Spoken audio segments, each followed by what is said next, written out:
ओम श्री गुरुवे नमः।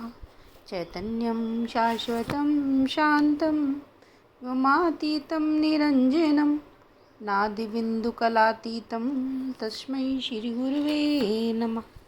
ओम पूर्णम् अदः पूर्णम् इदं पूर्णात् पूर्णम् उदच्यते पूर्णस्य पूर्णम् आदाय पूर्णम् एव अवशिष्यते। ओम शांति शांति शांति। ओम। प्रणाम भगवान। पुरुषोत्तम योग स्वामी अखंडानंद सरस्वती जी का दिव्य ग्रंथ और भगवान इसमें श्रीमद् भगवद गीता के 15 अध्याय की व्याख्या चल रही है भगवान, और मंत्र नंबर है 15। और अब आगे सर्वस्य च अहम हृदि सन्निविष्टः। देखो, कोई गंध की संबित को जगाते हैं, कोई स्वाद की संबित को जगाते हैं, यह भी साधना है। भीतर आंख बंद करके बैठे हैं और देख रहे हैं कि एक सुगंध का फव्वारा निकल रहा है, लहरें उठ रही हैं। जैसे इत्र में डुबोकर रुमाल रख दो तो इत्र की गंध का भभका उठता है, ऐसे हृदय में एक सुगंध का भभका उठता है, एक स्वाद की लहर उठती है, एक रूप की जगमगाहट चम चम चम ज्योति निकलती है, एक कोमलता की संबित होती है, एक अनाहत नाद होता है, संगीत की ध्वनि आती है। ये 5 प्रकार की साधना योगी लोग करते हैं। जितने साकार ध्यान हैं सब रूप की संबित के साधन हैं। अनाहत नाद वाले जो योगी हैं वे ची ची काएँ काएँ ओम ओम बोलते रहते हैं,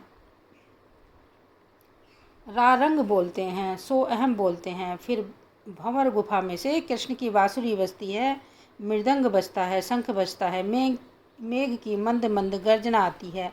इन 5 विषयों की संबित के सिवाय सिद्धि की संबित होती है। हमारे अंदर ही ऐश्वर्य है, सुख की संबित होती है कि हम परमानंद में निमग्न हैं।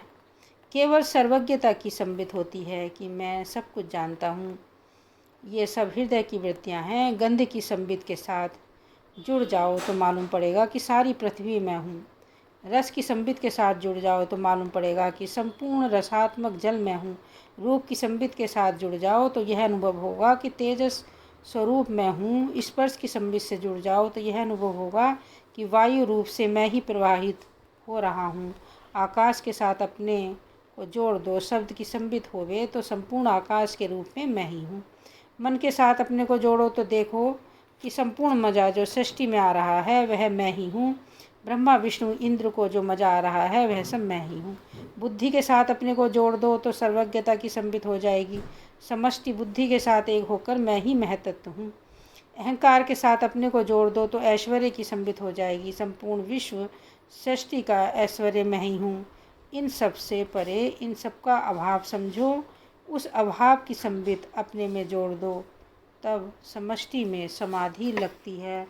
निराकार ईश्वर से तादात्म्य होता है और इस अभाव से उपलक्षित जो ज्ञान है, माने यह निराकार भी एक अवस्था है। इस अवस्था को छोड़कर इस अवस्था से उपलक्षित जिसमें यह अवस्था कल्पित है, जो इस अवस्था का प्रकाशक है, जिसमें इस अवस्था का भी अत्यंत अभाव है, उस प्रत्येक चैतन्य अभिन्न तत्व को वेदांत की भाषा में ब्रह्म बोलते हैं। उसका नाम है श्री कृष्ण का अहम। सर्वस्य च अहम हृदय सन्निविष्टः। सबके हृदय में वह निराकार निर्विकार निधर्मक निर्विशेष निरंजन जो ब्रह्म वस्तु है, श्री कृष्ण उसको अहम बोलते हैं। क्या वह केवल उनका ही मैं है? श्री कृष्ण कहते हैं कि नहीं, वह सबके हृदय में बैठा हुआ है। इसलिए सबको यह अधिकार है कि तत्वमस्यादि महावाक्य जन्य ब्रह्म आत्मैक्य बोध रूपा ज्ञान वृत्ति के द्वारा विद्या को निर्वृत्त करके उसको अपने मैं के रूप में अखंड अनुभव करे। सबके हृदय में है तो फिर दिखता क्यों नहीं? भगवान कहते हैं सन्निविष्टः। महात्मा लोग कहते हैं कि तिल की ओट में पहाड़ छिपा है। आँख में जो काला तिल है उसके पर्दे में परमेश्वर छिपा हुआ है। हम बाहर की चीज़ तो देखते हैं, भीतर की चीज़ देखते ही नहीं। शीशे में देखेंगे तो आँख ही दिखाई पड़ेगी, उसके जो भीतर वस्तु है वह न शीशे में दिखाई पड़ती है, न तो एक दूसरे की आँख में आँख डालने पर दिखाई पड़ती है, और अपनी आँख तो किसी को दिखाई नहीं पड़ती। ईश्वर के न दिखने का ढंग ऐसा ही है।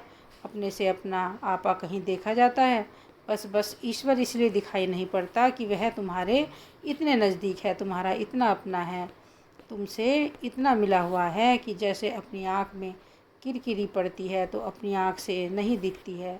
नारायण ईश्वर तो किरकिरी के रूप में नहीं पड़ा है, वह तो आँख में जो रोशनी है उससे एक होकर रह रहा है, इसलिए नहीं दिखता। अत्यंत निकट होने के कारण ईश्वर की पहचान नहीं होती।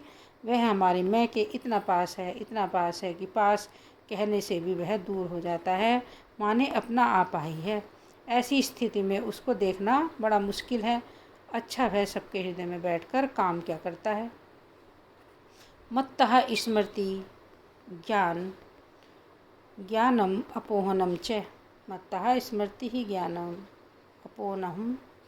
अपोहनम च। अब इसके आगे कल भगवान। ओम शांति शांति शांति। प्रणाम भगवान।